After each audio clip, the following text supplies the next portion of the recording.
Nah, maka hadirlah BMH memberikan solusi itu tadi melalui jejaring dai kita, ya, perwakilan BMH yang ada di 32 provinsi kita jangkau sampai dengan ke 34 provinsi. Nah, ini merupakan alternatif yang BMH hadirkan. Nah, ayo ini keroyokan kita hadirkan kebahagiaan bagi saudara kita di pedalaman. Menarik. Jadi kalau sekarang tuh rame-rame Pancasila, ini keadilan sosial bagi seluruh Indonesia. Seluruh Gitu. rakyat Indonesia.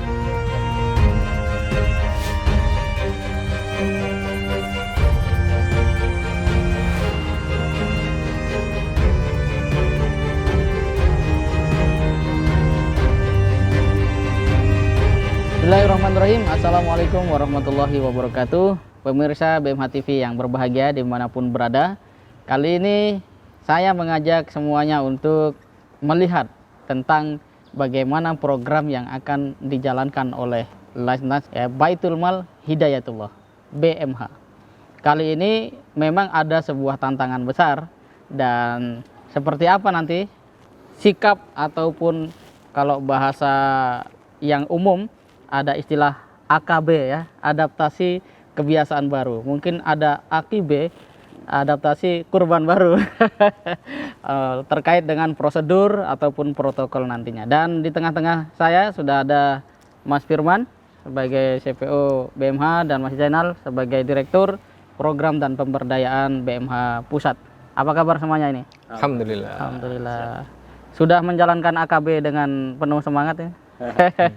Selalu menyertai aktivitas sehari-hari. Alhamdulillah. Karena memang BMH selalu harus hadir ya, membersamai masyarakat, terutama ketika momen-momen di mana syiar-syiar Islam itu ditunaikan.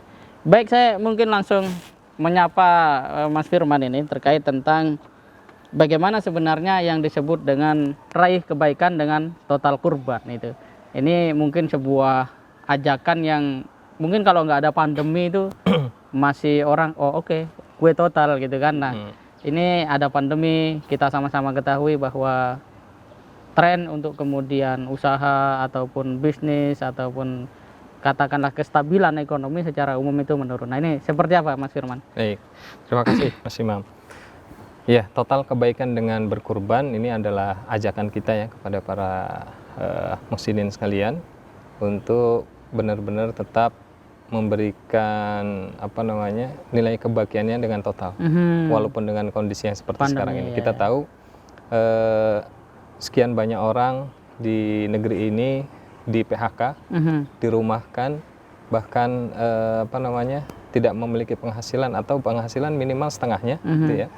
Tapi dengan apa yang sudah mereka rasakan, kita berharap mereka masih bisa memberikan total kebaikan itu, total kebaikan. Karena sebelumnya yang Ramadan kita kan kemarin berbicara total kebaikan juga ya, betul. Bersama Ramadan. Nah, di kurban ini juga kita ingin mengajak bagaimana masyarakat tetap mempertahankan semangat berkurbannya, ya, ingin berbagi dengan sesamanya itu di bulan-bulan Zulhijjah ini nanti. Ya, artinya kita dalam konteks ibadah berusaha tetap semaksimal mungkin dalam beribadah. Ya, terlebih situasinya memang pandemi, tapi sisi kebutuhan masyarakat yang butuhkan jauh lebih banyak gitu sekarang ya. Mungkin karena dulu dengan kondisi seperti ini kan masyarakat yang membutuhkan bertambah tuh. Betul. Menerima manfaat dari hewan kurban ini justru bertambah. Betul. Dan mungkin nanti akan ada banyak keharuan ya, karena mungkin kalau sebelumnya setengah kilo daging itu biasa gitu kan. Nah, nanti itu dapat setengah kilo daging yang kemudian hari-hari was-was bisa makan Wah, ini jadi sebuah hal yang sangat menarik nampaknya gitu. Jadi rugi kalau tidak ikut dalam total kebaikan dalam kurban ini, Masya Allah. Nah, persoalan adalah bagaimana dengan mudhohi ya, atau orang yang berkurban itu. Biasanya mereka cenderung melihat bahwa ada sebuah prosedur baru nih yang harus disiapkan. Nah, apakah BMH dalam konteks ini juga sudah memiliki konsep atau bahkan sudah jauh-jauh hari sudah siap, karena kan sudah Ramadan juga sudah mengarah ke kurban ini. Sejauh mana mulai dari misalnya kesehatan hewannya, termasuk pengelola kandangnya misalnya begitu ya, jangan sampai hewannya baik, peternaknya ada yang kena misalnya gitu ya. Seperti apa ini Mas Zainal, silakan. Baik, terima kasih. Jadi karena saat ini masih masa transisi ya, dalam suasana pandemi, Tentu kita sebagaimana ketika Ramadan kemarin, tentu amanah yang diberikan oleh masyarakat dititipkan melalui BMH ini juga dalam jumlah yang sangat besar, begitu. Nah, kita bagaimana kemudian dalam berinteraksi dengan masyarakat, dalam ini mustahik yang kemudian membutuhkan, kita tetap menerapkan sebagaimana protokol kesehatan yang telah ditetapkan oleh pemerintah. Nah, sebagaimana kurban tahun ini, kita juga tentu mulai dari proses pemotongan, pembagian ya, sampai kemudian menghantarkan tadi. Nah, ini bagian daripada protokol yang kita terapkan dalam berkurban. Kenapa? Karena tentu ketika bersentuhan dengan daging kurban ya, mulai dari proses pencacahan karkas dan segala macam. Nah, ini seluruh perlengkapan ya, termasuk personilnya. Nah, ini kita lengkapi dengan beberapa perlengkapan protokol COVID, seperti yang minimal ada masker, kemudian harus pakai sepatu, kemudian pakai sarung tangan gitu. Karena intinya kalau di COVID ini kan dropletnya yang kemudian kita khawatirkan. Sampai kemudian kalau biasanya kurban ini menjadi momentum yang paling ditunggu-tunggu masyarakat. Karena biasanya anak-anak berkerumun menyaksikan. Nah, ini kemudian juga kita batasin begitu ya. Bagaimana kemudian kita mencari tempat yang representatif untuk melakukan pemotongan sampai kepada menghantarkan daging kurban itu kepada masyarakat yang membutuhkan. Iya. Wah, berarti sudah cukup ini istilahnya persiapan sudah matang gitu ya. Betul. Jadi memang kita persiapkan semaksimal mungkin. Dan uniknya untuk kurban tahun ini ya, beberapa mitra bahkan mustahik itu sudah menanyakan sebenarnya ke kami. Ada kekhawatiran sebetulnya. Tahun ini kira-kira dapat jatah kurban nggak dari BMH begitu. Nah, ini kenapa? Karena ketika Ramadan kemarin, ya ketika Idul Fitri biasanya mereka bisa menikmati sajian ya di tengah-tengah habis silaturahmi dan segala macam. Nah, ini sangat terbatas.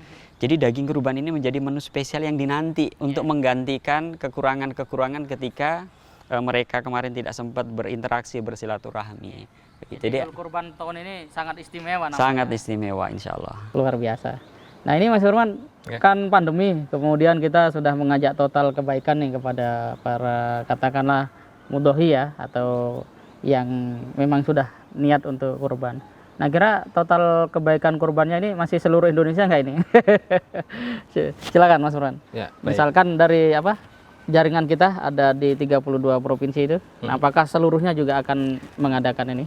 Jelas, distribusi ya? Iya. Terkait distribusi memang kita masih di 34 provinsi malah ya. Oh, 34 provinsi, walaupun BMH-nya ada di 32 provinsi, tapi sebaran distribusi kurban kita bisa menjangkau di 34 provinsi. Seluruh Indonesia berarti? Seluruh Indonesia. Dengan tadi protokol kesehatan yang tetap dijalankan, karena memang masyarakat itu masih banyak yang menantikan juga ya. Bagaimana kurban yang dulu mereka dapatkan bisa mereka dapatkan kembali. Karena ada juga beberapa tempat yang sudah sekian lama tidak menerima hewan kurban, kemarin dapat, kalau sekarang tidak kita berikan lagi, kayaknya seperti apa dakwah, sehingga dakwah kita di sana tuh harus tetap berjalan nantinya. Biasanya kalau baru pertama dapat, mudah-mudahan tahun depan kesini lagi gitu ya. Luar biasa, artinya memang kurban ini selain karena memang nanti akan terlihat sangat istimewa, dari awal memang masyarakat tuh sangat ingin ya. Artinya sapaan kita, kemudian silaturahim kita, walaupun tidak bertatap wajah, tapi lewat kurban yang tersebar di seluruh Indonesia itu luar biasa. Dan ini mungkin Mas Jainal bisa memberikan penjelasan pada katakanlah KOR ya BMH, yang katakan memang mencari daerah-daerah yang relatif sulit gitu ya, dijangkau, perjalanannya panjang, bahkan kadang menantang ombak gitu. Nah, ini sebenarnya apa kok ke situ gitu loh, kenapa nggak di desa-desa yang ya kan masih banyak lah desa misalnya di Pulau Jawa. Nah, ini apa rahasia di balik itu? Ini silakan Mas Jainal. Baik ya, jadi kenapa sih kemudian BMH memilih penyaluran distribusi kurban ini hingga ke pelosok Nusantara gitu? Ya karena kalau mau berkurban di kota saja ya bisa jadi banyak opsi yang kemudian bisa dilakukan begitu. Tapi kalau kemudian kurban itu pengen spesial, maka titipkan kurban itu melalui BMH salah satunya. gitu. Kenapa? Karena kami memilih tempat-tempat yang memang selama ini menjadi basis binaan para dai kita. Yang kita ketahui dai-dai ini militansinya luar biasa dalam membina masyarakat ya di pedalaman. Kemudian akses yang tentu sangat menantang, maka kehadiran kurban di tahun ini itu menjadi sebuah pelengkap kehangatan begitu. Hadirnya dai di sana, kemudian juga kebahagiaan bisa menikmati daging kurban, sebagaimana kita di perkotaan ini juga menikmati daging kurban, begitu. Jadi prinsip kita bagaimana kemudian kita menghadirkan kebahagiaan yang sama bagi saudara-saudara kita, yang barangkali masyarakat di perkotaan ini ketika akan menyalurkan ke sana berapa kemudian kos yang akan dibutuhkan. Begitu. Mau ke sana bagaimana caranya? Nah, maka hadirlah BMH memberikan solusi itu tadi melalui jejaring dai kita ya. Perwakilan BMH yang ada di 32 provinsi kita jangkau sampai dengan ke 34 provinsi. Nah, ini merupakan alternatif yang BM hadirkan. Nah, ayo ini keroyokan kita hadirkan kebahagiaan bagi saudara kita di pedalaman. Iya. Menarik. Jadi kalau sekarang tuh rame-rame Pancasila, ini keadilan sosial bagi seluruh Indonesia itu. Paling tidak, walaupun tidak seluruh rakyat satu persatu, seluruh wilayahnya sudah dijangkau oleh BMH. Wah, keren sekali. Baik, Mas Nurwan. Tadi saya dengar juga ada kata dai, dakwah. Berarti kurban di BMH ini memang lingkupnya tidak sekedar ibadah kurban ya, tapi memang juga ikut menyemarakkan dakwah, bahkan mungkin menjadi semacam ajang edukasi itu. Karena banyak anak-anak di kampung-kampung bahkan mungkin itu baru lihat bagaimana penyembelihan hewan dan seterusnya. Ya. Nah, silakan Mas Nurwan, seperti apa itu? Ya, baik. Memang syariat kurban itu kan sebenarnya bukan untuk ibadah personal ya, tapi dia ada bentuk ibadah syiarnya kepada masyarakat. Nah, ibadah kurban ini juga bukan semata-mata kita hanya mengantarkan kurban sebenarnya yang ingin kita lakukan, tapi bagaimana menyadarkan orang di tempat tersebut juga ingin agar mereka bisa berkurban. Kita pernah dengar kisah ada seorang anak-anak yang mengumpulkan tabungan selama sekian bulan kan, selama sekian tahun untuk membeli sapi. Betul. Ada seorang pemulung juga yang dia ingin semangat untuk berkurban. Nah, itu yang ingin kita bangun di tempat-tempat yang kita kunjungi. Bagaimana masyarakat di sana juga punya semangat itu. Ya, bukan sekedar pada saat itu menerima hewan kurban yang kita serahkan, tapi bagaimana para dai kita di sana juga harus memberikan edukasi bahwa ibadah kurban itu hukumnya wajib dilakukan oleh orang yang mampu pada saat itu. Nah, adapun kisah-kisah inspiratif yang banyak orang yang pemulung mereka saja bisa, apalagi masyarakat yang notabene sudah punya penghasilan yang cukup gitu ya. Seperti itu, Mas Imam. Ya. Jadi bersifat menyeluruh. Ya, ada total. Total kebaikan, total kurban. Nah, itu menarik sekali. Nah, ini Mas Jainal nih kayaknya agak istilahnya dekat lah ya dengan masyarakat itu. Nah, kira-kira dari wilayah yang menjadi sasaran distribusi itu bisa diberikan gambaran mungkin atau mungkin contoh profil dari wilayahnya sehingga nanti pemirsa ini bisa tahu, oh saya kayaknya pengen ikut kurban di kepulauan misalnya kan, tempat-tempat yang susah atau mungkin di pedalaman. Nah, kira-kira seperti apa ini Mas Jainal? Ya, jadi sebagaimana tadi saya sampaikan, BMH kemudian memprioritaskan kantong-kantong yang memang itu kita setelah lakukan assessment memang minim kurban setiap tahun. Bahkan beberapa wilayah sempat kami jumpai baru kali itu kemudian menerima kurban. Jadi ini tentu sangat luar biasa. Bagaimana tadi keadilan sosial bagi seluruh rakyat Indonesia, dan kita juga menfokuskan ya salah satunya kurban tahun ini juga untuk saudara-saudara kita di Indonesia Timur gitu. Nah, ada salah satu tempat ya di Sulawesi Barat, kemarin kami ngobrol dengan dai kami. Jadi di sana itu dipastikan tidak ada pemotongan hewan kurban. Begitu. Kenapa? Karena masyarakatnya mayoritas ekonominya ya, itu di masyarakat ekonomi kelas bawah lah gitu. Sehingga sangat minim sekali, bahkan nyaris nggak ada. Nah di sana baru bisa merasakan daging sapi itu ketika ada gadis desa di situ yang dipinang oleh warga dari kota lain. Nah, baru diadakan hajatan di situ, barulah masyarakat itu bisa menikmati daging kurban.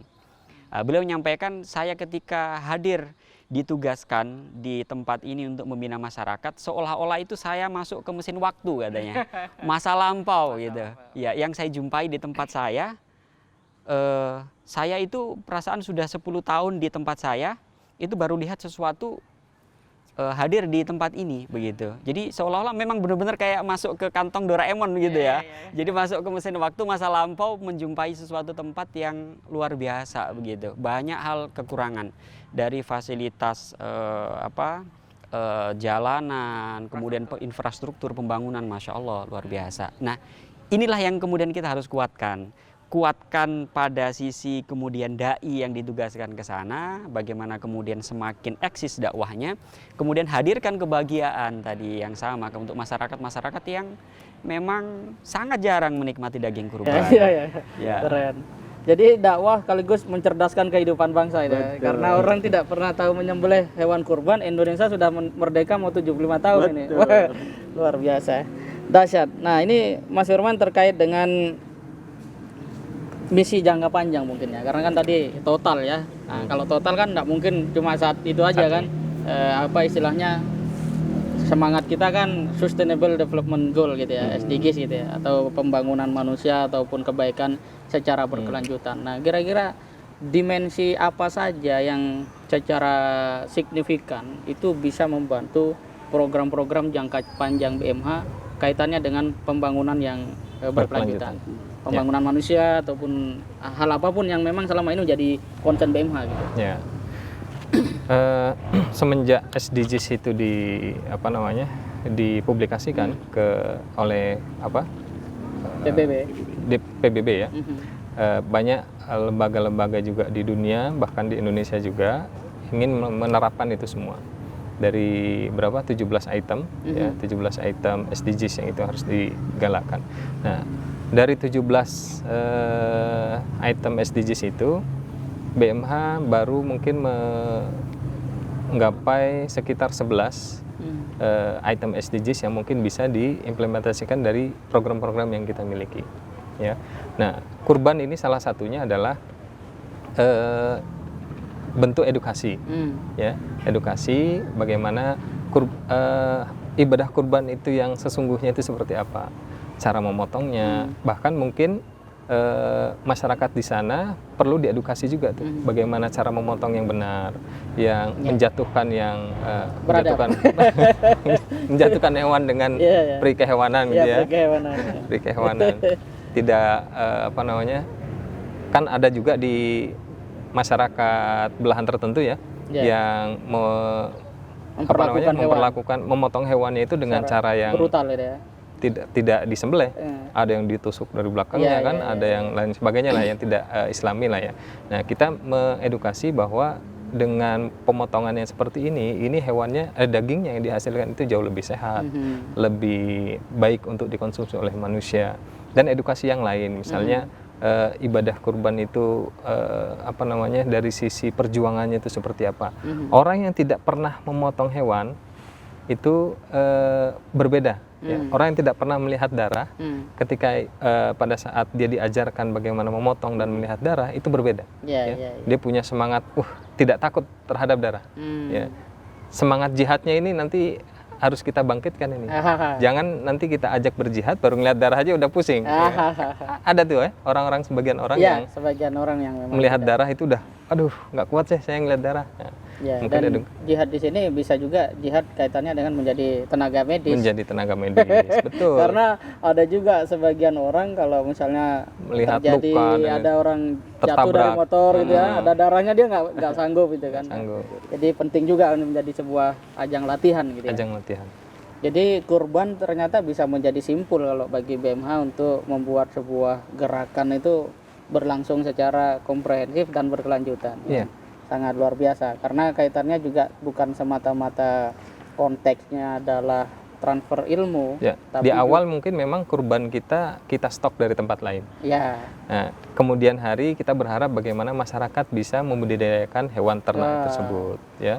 Bagaimana ternak yang baik, ternak yang sehat dan lain sebagainya. Bahkan saya dengar ada konversi itu kan dari babi ke ya, kambing itu atau sapi di Senduro. itu. Ya. Nah, seperti apa itu? Ya, bentuknya seperti itu. Jadi kita ingin memberikan edukasi kan.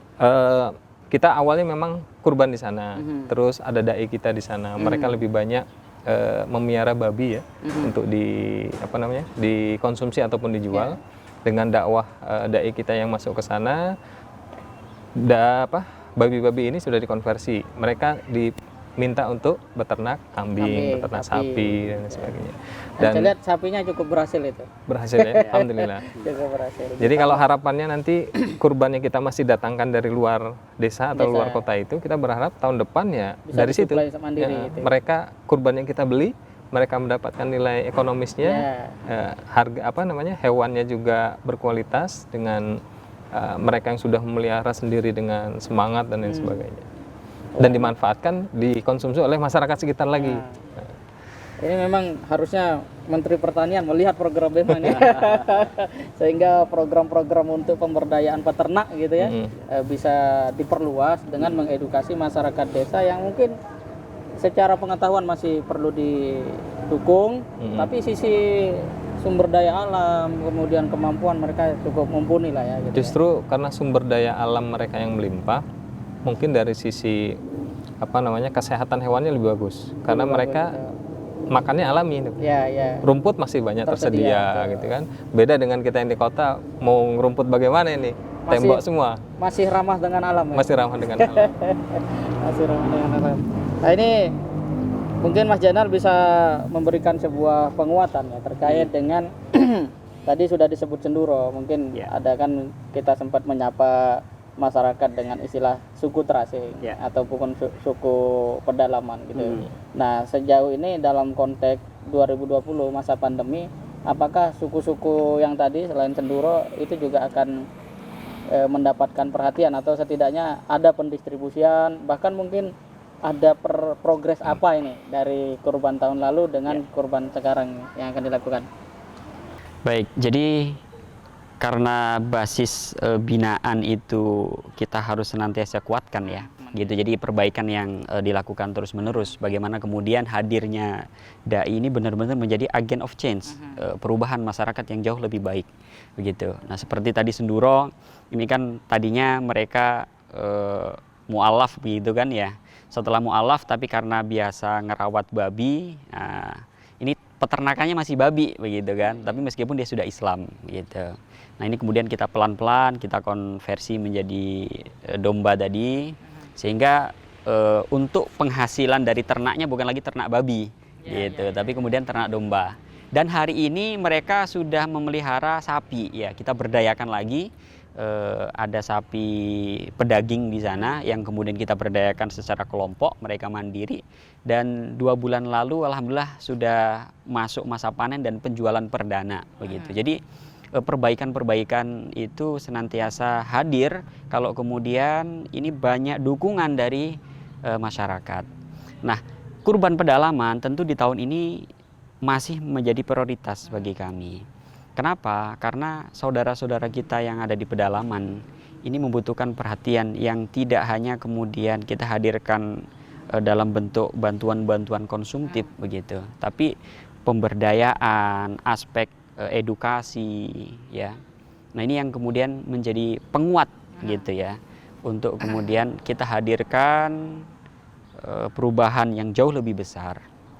Nah, saya menyinggung tadi terkait dengan suku pedalaman. Jadi hadirnya BMH ini menjembatani bagi para masyarakat yang kemudian pengen berkurban gitu. Nah, kita tahun ini mengangkat tema total kebaikan dengan berkurban gitu. Ada kurban 4+ gitu ya.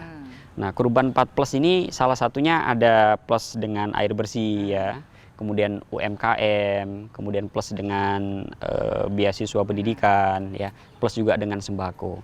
Nah, masyarakat yang ada di pedalaman ini memang selain tadi mereka juga terdampak, mereka perlu kita kuatkan begitu. Bahkan di salah satu wilayah itu yang hari ini menjadi sasaran distribusi kurban kita, ketika kemarau hadir, dipastikan di satu tempat itu ada pergesekan atau perkelahian ya di masyarakat. Kenapa? Karena rebutan air bersih gitu. Nah, ini yang menjadi perhatian kita semua, bahwasanya banyak saudara kita di tempat lain yang kesulitan, sehingga ayo kita di masa sulit seperti ini sekalian totalitas begitu. Kalau misalkan kita belum mampu kurbannya, bagaimana kemudian perselisihan itu tidak diceritakan lagi di tahun berikutnya. Minimal kita bisa ikut sumbang sumurnya lah untuk air bersih dan program-program lain. Termasuk kita kuatkan juga yang binaan kita Sekolah Ibu Hebat.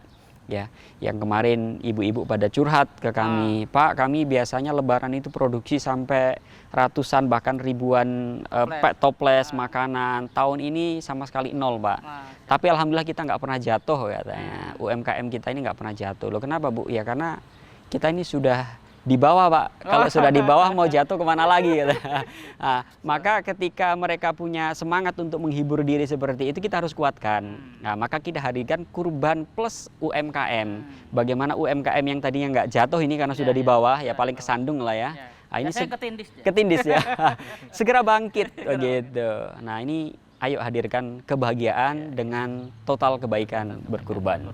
Masya Allah, luar biasa ini. Nah, kalau seperti ini Mas Firman, berarti akan selalu ada inovasi program kayaknya BMH ini kurban nih, karena datang ke satu wilayah, ada yang dapat daging kurban, ternyata nggak ada air, nggak bisa nyuci, repot juga gitu kan. Nah, nanti mungkin tahun depan akan ada lagi. Nah, ini berarti BMH juga harus ya, artinya dituntut atas dasar kebutuhan umat ini terkait dengan pemenuhan kebutuhan yang kalau dalam konteks kita mungkin harus hadir dengan inovasi program. Nah, kayak 4+ ini kan saya pikir menjawab bukan sekedar siar gitu, tapi juga kebutuhan primer masyarakat. Nah, ini apakah BMH nggak lelah ini dengan inovasi yang seperti itu? Nah, atau ini justru menjadi sebuah tantangan yang justru BMH punya semangat menjawab hal-hal seperti ini? Gimana nih Mas? Sehingga nanti masyarakat atau pemirsa, wah aku udah ikut aja lah sama BMH, keren-keren ya. Dia tiap tahun ada saja inovasinya gitu. Silakan. Ya, memang inovasi itu tuh terus harus kita lakukan ya. Maka kita kalau tidak berinovasi ya kita akan dilindas oleh waktu. Nah, asesmen program itu memang penting. Makanya ketika kita pasca pelaksanaan kurban di tahun mendatang, kita harus melakukan lagi tuh asesmen kurban tahun depan ini nanti akan seperti apa. Kita akan ada peningkatan di sisi yang mana dan lain sebagainya, itu harus kita lakukan. Dan jangan lelah untuk berbuat kebaikan. Ya, karena ini adalah kebaikan, maka semangat di teman-teman di BMH, bagaimana kita membakar semangat teman-teman itu, ini adalah kebaikan, ini adalah jihad, gitu Ini adalah ibadah di mata Allah Subhanahu Wa Taala, maka jangan pernah lelah untuk melakukan sebuah perubahan untuk kebaikan. Dan memang di samping masyarakat sangat butuh itu ya. Betul. Luar biasa. Mungkin terakhir buat Mas Jainal ini, kira-kira inovasi apa ini? Karena kita ketahui bersama belakangan musibah banjir cukup istilahnya menyapa lagi nih sebagian masyarakat kita. Nah, ada sebuah program tertentu, mungkin ada pemirsa yang dia ingin kurbannya untuk masyarakat yang terdampak banjir seperti Gorontalo, Bantaeng, Jeneponto atau bahkan mungkin daerah lainnya. Silakan Mas Jainal. Ya, jadi Masya Allah di tengah ujian yang berat ya di masa pandemi seperti ini, saudara-saudara kita yang kemudian masa transisi untuk pemulihan ekonomi kemudian diuji lagi oleh Allah dengan datangnya bencana-bencana ya. Kita doakan mudah-mudahan saudara kita ini diberikan kekuatan ya dan ketabahan sehingga mereka bisa terus survive gitu, karena hidup ini dinamis begitu. Jangan kemudian kita merasa putus asa dengan adanya ujian ini.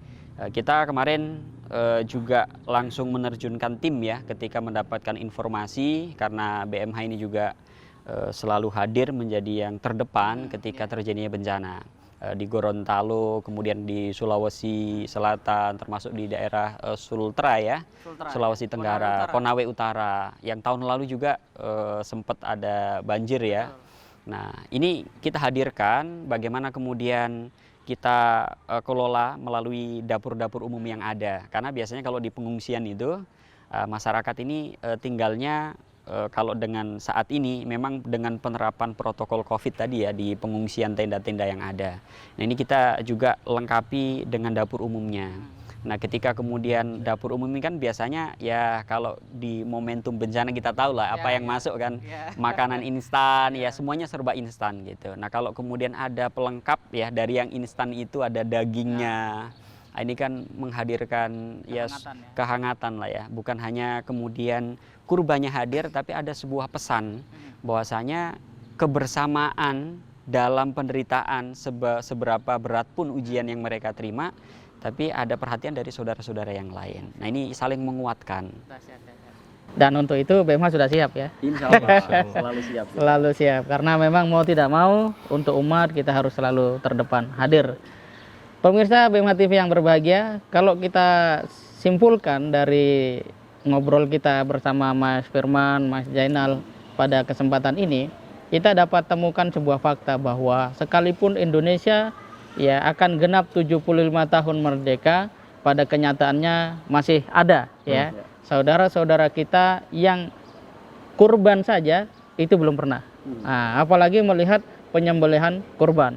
Bahkan ada sebagian dari saudara-saudara kita yang dia tidak pernah tahu apa itu pemotongan hewan, kemudian syariat kurban. Maka dengan sahabat kalian berkurban lewat BMH, mendatangkan sapi, kambing, kemudian mereka nikmati dagingnya di tengah hutan, di pedalaman, di tempat yang sulit dijangkau.